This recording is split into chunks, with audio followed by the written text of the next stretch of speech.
I went to America's road trip hell. So I don't know what this is going to be about. I'm guessing maybe there's a spot in America where a lot of people maybe start their road trips and maybe it becomes really congested. Like, Route 66. I think that's still a popular, I think it is the kind of popular route through America for road trippers. Maybe traffic gets really bad. I'm just trying to think of what this could be about, really. This is me, and I'm on foot. I was trying to get the perfect shot of Breezewood, Pennsylvania. This is Breezewood, Pennsylvania. Welcome to America.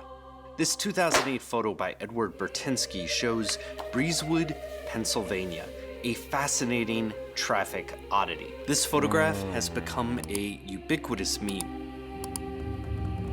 Is it because people can't really navigate the place? Is it because of all the stores and stuff? The clutter of gas and fast food makes it look like a particularly American hellscape. And if Americans got on the moon will look that way too. Oh, But even if you come haven't seen the meme, on, if you've come been on. driving along I-70, you've gotten kicked off for a quarter of a mile to see this dystopic flea market of fast food and gas stations before you could get on the Pennsylvania Turnpike.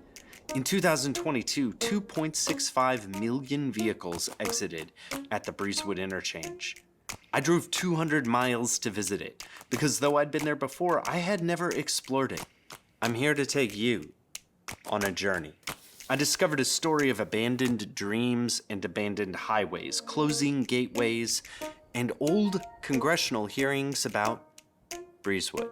Do you know what though? I see what he means, but as someone who isn't an American, whenever I'm in America and I'm driving along the highway and I see all of the signs for, Chick-fil-A or Wingstop or Waffle House, it kind of makes me like, you know, feel more like an American, like just because of those are the brands that I like associate with America. So I think it's a pretty cool thing, but I guess seeing it every day might get old. Maybe that's why he's making this video. I now understand why this photograph is a masterpiece and a meme, but it's also missing part of the story. I had two big challenges on this trip. Try to fill up my vacation photo frame with my own photographs of Breezewood, and see if I could recreate Edward Bertinsky's 2008 photograph without injuring myself or my rental car.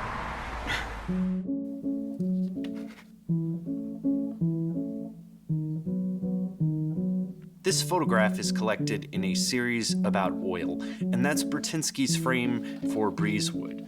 Not just an American thing, like the memes, but an oil thing. I learned that both of these kind of... Yeah, that was a big thing that I didn't expect to see. I knew that Texas made a lot of oil, produced a lot of oil, but as we were driving along, from Dallas to Austin and then from Houston to Dallas, the amount of those oil, what are they called? The pulley things, the things that we just saw, the ones that go up and down, oil rigs. Yeah, there were loads of them. Missed the mark. Breezewood has been a transit center for a long time. It shows up on this 1912 map, even though it's long been unincorporated. In 1930, the Transcontinental Lincoln Highway got finalized, and Breezewood was on it. It's the 30 here. And I just want to underscore one thing. Highways were kind of a new idea. Infrastructure was getting built, but it wasn't set yet. And Breezewood was scoring a spot on this new idea called the highway. Things really picked up with the development of the Pennsylvania Turnpike system in 1940. Pennsylvania Turnpike open. Actual work was begun late in 1938. Almost overnight, the peaceful valleys and mountains of the Turnpike route became one long panorama of men and machines at work. The Turnpike involved big tunnels, big roads, and big money, funded by a state-created commission that charged tolls. This brochure shows a culture of business and pleasure, big freight movement, but also big relaxation. The road trip. Breezewood was becoming a gateway. Today, the resoundingly depressing food court there houses photographs from its past. I mean, depressing, I think that's a strong word to use. I'd probably find it cool. I'd probably treat it like a museum almost.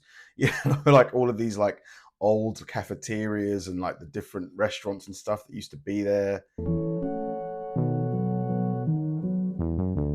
From 1940 on, this was a center for travel, lodging, and more. The turnpike made Breezewood an important stop, but a bigger change was going to either doom it or make it bigger than ever. I'd like to begin my presentation by showing you a short film that'll give you some of the background of the current highway program. Congress responded with the Federal Aid Highway Act of 1956, providing the staggering sum of $51 billion to be spent by the states on highway construction by 1971. I started off trying to take my photo a little further down the hill, but then I realized that Bertinsky was using such a long lens, I needed to back up. How did this become the outside you have made? How did Breezewood truly become the town of motels? Right here. This was new. Breezewood wasn't just a point on the Lincoln Highway and the Turnpike. It was the magical connection. It was a golden transition between I-70 and the Pennsylvania Turnpike. But this was also the convergence of a long-running bunch of state-run programs with a new federal program. And this is crucial. There were a couple of ways to handle this change. I'm gonna draw it out, even if it does ruin my table. The act says, if this is I-70, the free highway, and this is the Pennsylvania Turnpike, the toll road, you cannot use federal money to directly connect these two. Why not? Unless you give up the toll over time or you offer drivers a free option. Oh, The idea was okay. So basically, they don't want to create like a situation where you have to pay the toll, and that's the only way that you can move between those two spots. Okay, I actually see the benefit of that law. they didn't want free drivers to get automatically routed into a pay road. Yeah. Congress later relaxed these rules, but they set a norm at the time. Up the road in New Stanton, the State and Turnpike Commission eventually paid for an interchange. But in Breezewood, well, a direct interchange would destroy the town of motels and cost the Turnpike money to build it. If they used federal money, they'd lose their toll eventually. So they opted to exploit the loophole. They used a quarter-mile stretch, giving drivers an option to go on the free Lincoln Highway instead. So they could still use all the federal money without losing the toll on the Pennsylvania Turnpike. Right. It saved money, but it created a road trip trap. Breezewood became a phenomenon. I want to read aloud the exact dilemma here, as expressed in the hearing. So I'm guessing because all of these people are now going into Breezewood, like driving into Breezewood, I'm guessing a lot of companies probably started putting restaurants there and stuff, which is what created that photo. I'm guessing that's what's going to happen here. You've got a federal lawyer and a Pennsylvania Highway Department guy talking here. Are you saying that initially the best public interest would have been served had a direct connection been provided here? That was about 1957 or 1958. It was not provided? That is correct. Between 1957 and today, a great commercial complex has developed. That is right. They're talking about the boom of Breezewood. As a result of this great commercial complex, it now becomes difficult, if not impossible, to provide the type of direct connection that initially would have been desirable and could have been constructed at a minimal cost. Is that right? That is correct. This is how we got a travel purgatory, filled with restaurants and motels and places where walking is not welcome. Man, is it weird that I really want to stay in a Motel 6? Like, I've heard Motel 6 be referenced in like at least 10 different songs. 10 different songs that I've got on my iPhone. And for some reason, in my mind, there must be a reason why they're all staying in Motel 6. Is Motel 6 like one of the best motels to stay in, or is it just really cheap? Like, why do they keep mentioning Motel 6? This map shows how massive traffic flow was in 1967. That wide band in Breezewood is 50,000 cars a day. So Breezewood isn't just a story about cars. It's a story about funding, and it's a story about unintended consequences.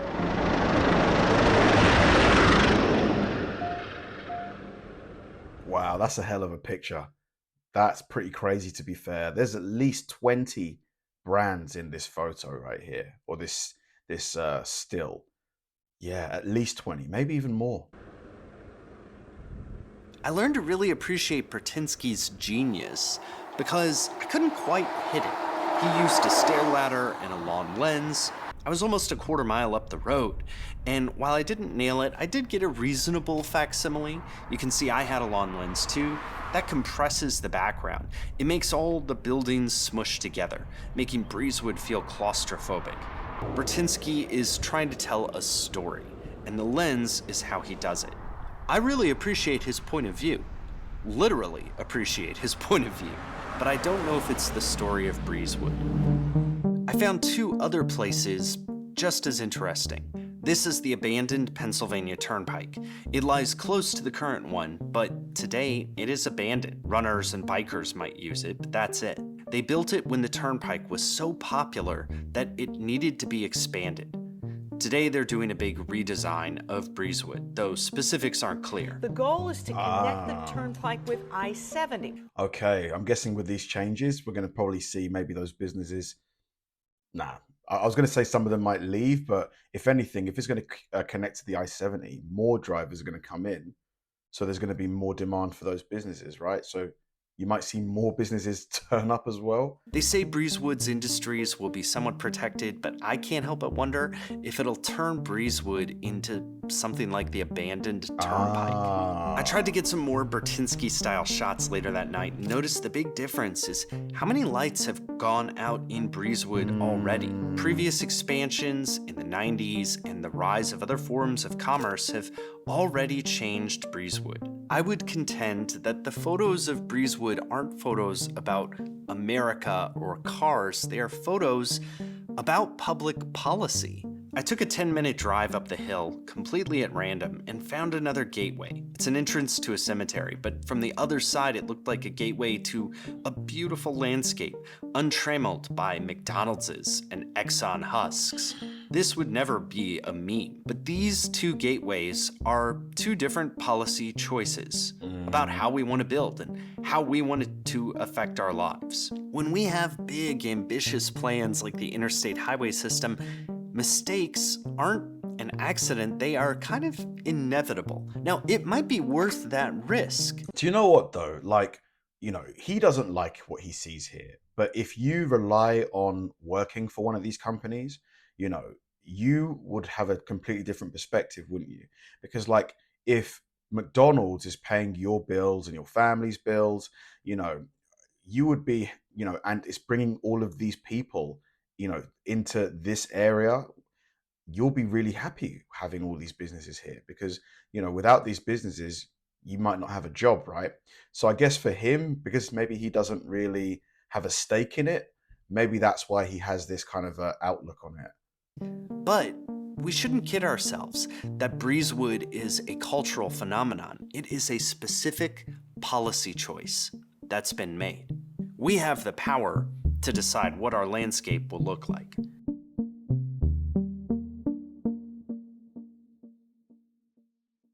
All right, that is it for this one. Very interesting video. I mean, I will say that the photo with like the 50 different fast food brands is pretty nuts. It is pretty nuts. It almost kind of looked a bit like Vegas, whereas, Vegas, it's like all of the casino lights, like the MGM and all of that stuff. This one's like McDonald's, KFC, Starbucks. So I can see, why somebody might not like the look of it. But for someone who maybe because I don't see that often, I would find it really cool, to be fair. I'd be taking pictures all over the place. What do you guys think? Do you side with him in terms of like, you're not really a fan of the excess, businesses like kind of condensed into that area, or do you don't really care? Thanks for watching, guys, and I'll see you in the next one.